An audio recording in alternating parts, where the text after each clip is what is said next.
매일 성경 묵상 나눔입니다. 3월 26일 금요일입니다. 오늘 본문은 누가복음 22장 1절에서 13절입니다. 본문을 읽습니다.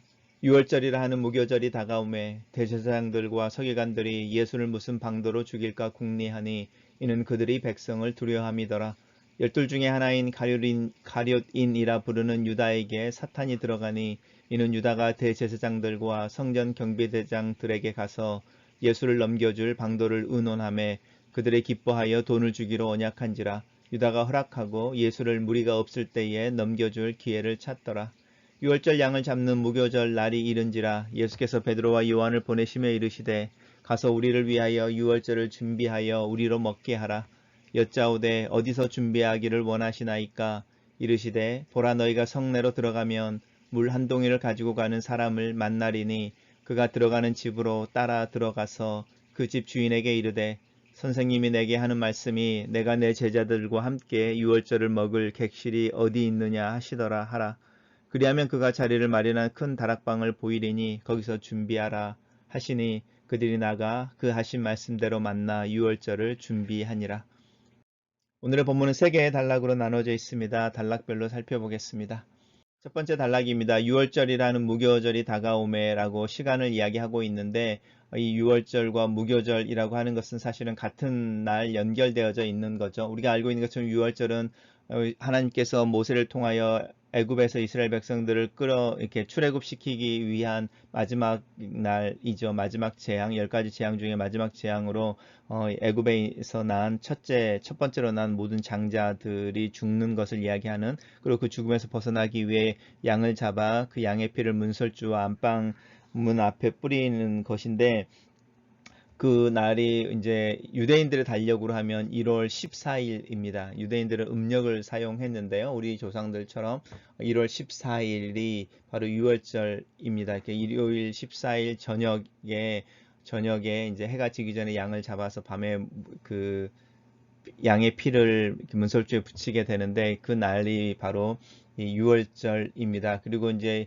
무교절은 이 유월절이 끝나는 15일부터 1월 15일부터 일주일 동안 무교절이어서 무교병이라고 하는 누룩이 없는 그 빵을 먹으면서 출애굽하는 것을 기념하는 날입니다. 사실은 유월절과 무교절이 연결되어져 있습니다. 왜냐하면 그 양을 잡는 날이 14일이지만 해가 지고 이제 저녁 무렵이어서 사실은 15일, 유대인들은 저녁 6시가 하루의 시작인 거니까 사실은 양을 잡는 14일 마지막의 시간이죠. 저녁과 무교절이라고 하는 15일이 시작하는 저녁이 겹쳐 있어서 사실 유월절과 무교절은 하나로 인식되어지기도 합니다. 그래서 14일 저녁과 사실은 무교절이라고 하는 15일의 아침인 건데, 이 사람들은 이제 유대인들은 저녁 6시에 이제 하루가 시작되어지는 거니까, 만약에 저녁 4시나 5시에 양을 잡았다고 생각하시면 저녁 6시가 새 날이 되는 거니까 14, 15일이 연결되어지는 어떤 그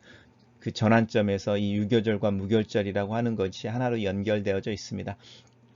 대제사장들과 서기관들이 예수님을 어떤 방도로 죽일까라고 이제 방도니까 방법을 찾는 거죠. 근데 그들이 이렇게 궁리하는 이유는 백성들이 두려워서 공식적인 석상이나 대낮에는 예수님을 잡거나 체포할 수 없어서 이제 어떤 방법을 은밀하게 이제 사람들이 없는 곳에서 예수님을 이렇게 체포할 그런 계략을 찾고 있었던 것이죠. 단락을 요약해 보겠습니다. 저는 이 단락을 백성을 두려워하는 대제사장들과 서기관들은 예수를 죽일 방도를 궁리한다, 이렇게 요약해 봤습니다. 두 번째 단락입니다. 이제 가룟 유다에게 사탄이 들어갔다, 이렇게 말하는데, 누가는 이 사탄이 들어갔다는 말을 강조하고 있습니다. 그래서 가룟 유다가 예수님을 이제 팔아 넘기기로 한 그 결단에, 사실 유다의 직접적인 개인적인 결단 전에 그 생각을 불어넣어준 주체로서 사탄을 이야기하고 있습니다. 이제 이 사탄이 들어가서 유다에게 예수님을 팔아 넘기는 생각을 불어넣어주고, 유다가 그 생각을 따라서 움직이게 되는데, 이제 그래서 유다가 대제사장들과 성전 경비대장들에게 가서 예수님을 넘겨줄 방도니까 계략이죠. 계책을 찾는 것이죠.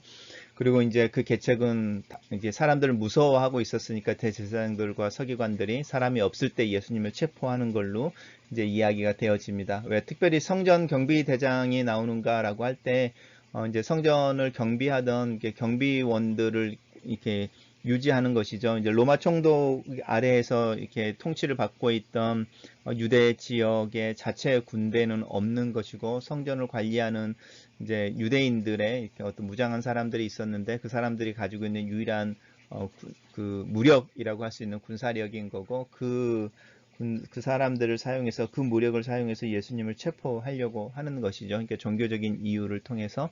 그리고 이제 여기를 한번 보십시오. 그들이라고 말하는 제사장들과 성전 경비대장들이 기뻐한다라고 말합니다. 사실은 자기의 스승을 팔겠다고 온 가룟 유다, 그리고 그 가룟 유다와 이야기하는 개체, 그리고 그것을 기뻐하는 제사장들의 모습들을 보면 그 마음속이 얼마나 악한지를 사실은 알 수 있는, 기뻐하며 돈을 주기로 언약했다라고 하는 이 기뻐한다는 단어 속에 이 행동이 얼마나 악한 것인지를 이제 강조하고 있습니다. 단락을 요약해 보겠습니다. 저는 가룟 유다에게 사탄이 들어가고, 유다는 대제사장들과 성전 경비대장을 은밀히 만나 예수를 넘겨줄 방도를 논의하고 그 계획에 따를 기다린다, 이렇게 요약했습니다.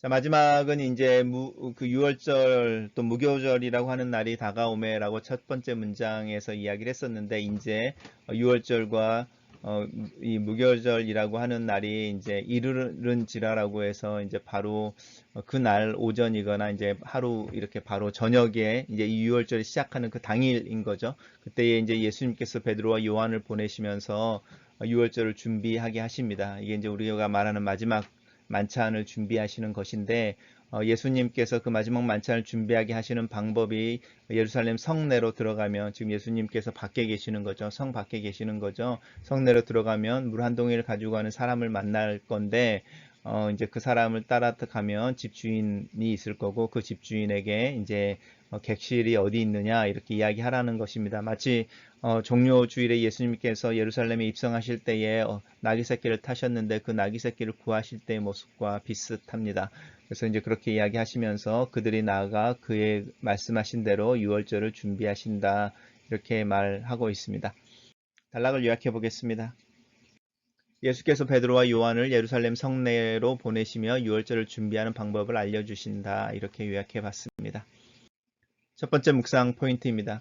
자신들의 기득권에 도전하는 듯한 예수를 싫어하고 제거할 방법을 찾지만, 자신들의 권위와 특권이 나오는 백성들의 반응을 두려워하는 종교 지도자들의 모습을 본다. 나 또한 교우들의 시선을 두려워하여 어떤 일을 비밀리에 어둠 속에서 결정하고 진행하지는 않는지, 내 욕심과 죄를 감추기 위한 위선의 가면을 쓰고 있지는 않는지, 내 경건의 힘과 비밀은 오롯이 예수 그리스도를 신뢰하고 기대하는, 또 기대는 믿음에서 나오는 것인지, 나는 사람들의 마음을 사서 교회의 구성원들의 숫자를 늘리려고 하고 명성을 얻으려고 하는 것은 아닌지 내 마음을 살펴본다. 나도 내 마음을 다 알지 못한다. 내 마음의 동기가 순수함을 주장하지도 못한다. 나는 항상 변하는 감정의 소유자이며 불어오는 바람에 흔들리는 자이다. 내가 의지하는 것은 사랑의 하나님 뿐이다. 하나님께서 나를 붙드시고 내 삶의 토대가 되시며 내 발걸음을 인도하시는 이가 되신다는 그 믿음을 고백하며 하루를 산다. 가룟 유다에게 사탄이 들어갔다. 예수의 공생의 초반에 예수를 유혹했던 사탄의 속삭임이 멈추질 않는다. 예수를 직접 상대했던 사탄은 이제 그의 주변 가장 취약한 곳에 둥지를 튼다. 내 삶이 하나님께 온전히 드려지지 않을 때에 믿음의 틈이 생긴다. 이 틈을 통해 생쥐처럼 사탄은 자신이 원할 때마다 내 마음을 들락날락한다. 예수 그리스도를 대적하게 하기 전에 나를 먼저 아무렇지도 않게 자기의 소유물로 여기고 있는 것이다. 내 안에 여러 가지 생각들로 마음이 복잡할 때에 하나님께서 하시는 소리를 들을 수 있는 지혜의 믿음이 필요하다. 내 스스로 옳다고 생각하는 것을 선택하고 그 선택을 내 스스로 정당화하는 오류를 범해서는 안 된다. 하나님께 기도하고 하나님의 뜻을 구하고 하나님의 인도를 기다려야 한다. 이 일이 쉽지 않다. 시간이 흐르고 선택을 위한 고민이 길어질수록 기회를 놓칠 것 같은 불안과 두려움이 커지기 때문이다. 하지만 하나님의 뜻을 알기 위해 기다리는 중에 놓치는 기회라면 하나님께서 더 좋은 기회를 하나님의 때에 주실 것만 같다. 이 믿음으로 하나님의 뜻을 구하는 일에, 또 하나님의 뜻을 분별하는 일에 시간을 더 사용하기로 마음을 먹는다. 스승을 팔겠다고 온 유다를 반기고 기뻐하며 유다의 악행을 자신들의 기회로 삼는 대제사장들의 모습을 본다. 너무나 가증스러운 모습이다. 나는 누군가의 실수나 잘못, 실패를 유도하고 그 결과를 뒤에서 비웃는 죄를 짓지 않는지. 그들은 그들의 행위를 통하여 자신들이 하나님을 두려워하지 않는 자들임을 증명하고 있다. 내 믿음이 하나님 앞에서 순전하기를, 내 마음의 생각과 행동이 하나님 앞에서 일치하며 정직하기를, 위선과 거짓을 미워하며 그 위에 타고 있는 하나님의 진노의 불길을 보는 지혜의 눈을 갖기를 기도한다. 예수께서 예루살렘에 입성하실 때에 나귀 새끼를 구하셨던 것과 비슷한 방법으로 예수께서 베드로와 요한을 통해 유월절 식사를 준비하게 하신다. 하나님께서 예수님을 통하여 계획을 가지고 계셨다. 이 계획이 어떤 형태로든지 내 삶과 연결되면 좋겠다. 내가 가지고 있는 나귀 새끼를 타고 예수님께서 예루살렘에 입성하시면 좋겠고, 내가 가지고 있는 방에서 마지막 식사를 하실 수 있으면 좋겠다. 내가 가지고 있는 것, 소유하고 있는 것들을 주님께서 사용하시기를 기도해 본다. 내 소유를 자랑하기 위함이 아니다. 오히려 내 소유는 초라하고 부끄럽다. 하지만 그것 또한 주님께서 나에게 맡기신 것이고 나로 누리도록 허락하신 것이다. 그래서 주께서 쓰시겠다고 하시거나 필요하다고 말씀하시면 기꺼이 내어드릴 수 있는 믿음을 위해 기도한다. 글로 쓰는 기도입니다. 주님께서 자신의 마지막을 향해 걷고 계시는 이야기를 읽습니다. 마음속에 자신이 걸어야 할 길을 분명히 알고 순종으로 그 길을 가시는 모습처럼 나 또한 내가 걸어야 할 길을 아는 지혜를 주시고 그 길을 걸을 수 있는 믿음을 주시옵소서. 하나님께서 나로 걷기를 원하시는 길을 보여주시옵소서. 그 길을 묵묵히 갈 수 있는 믿음의 소유자가 되게 하소서. 하나님과의 관계 속에서 하루하루를 살 때에 타인들을 의식함으로 내가 하나님의 자녀이며 믿음의 사람이라는 고백을 타협하지 않게 하소서. 목숨을 걸어야 하는 신앙의 영역에서 분명하게 내 믿음을 말하는 담대함을 주시옵소서. 죽고 사는 문제가 아닌 영역에서는 상대를 존중하고 섬기며 내 자신을 그 상대보다 낮게 여기며 고개를 숙일 줄 아는 섬김과 순종의 자세를 갖게 도와주시옵소서. 그리스도의 마음으로 하루하루를 살길 원합니다. 하나님 앞에서 내 모습을 겸손하게 내어드리며 함께 삶을 공유하도록 하게 하신 이들을 위해 기도하며 섬기며 용납하기를 원합니다. 내 안에 이 순종의 삶, 묵묵히 걸어가는 믿음의 삶이 일상이 되며 편안한 실천이 되도록 나를 성숙시켜 주시옵소서. 유혹에 대해서 단호하기를 원합니다. 내 믿음이 타협하지 않게 도와주시옵소서. 하나님께서 나를 통하여 일하시기를 기도합니다. 하나님께서 나와 함께 일하시기를 기도합니다. 나로 하나님을 더 찾고 그 앞에 간절함으로 나아가며 하나님과 함께 살아내는 믿음의 오늘 하루가 되기를 예수님의 이름으로 기도합니다. 아멘.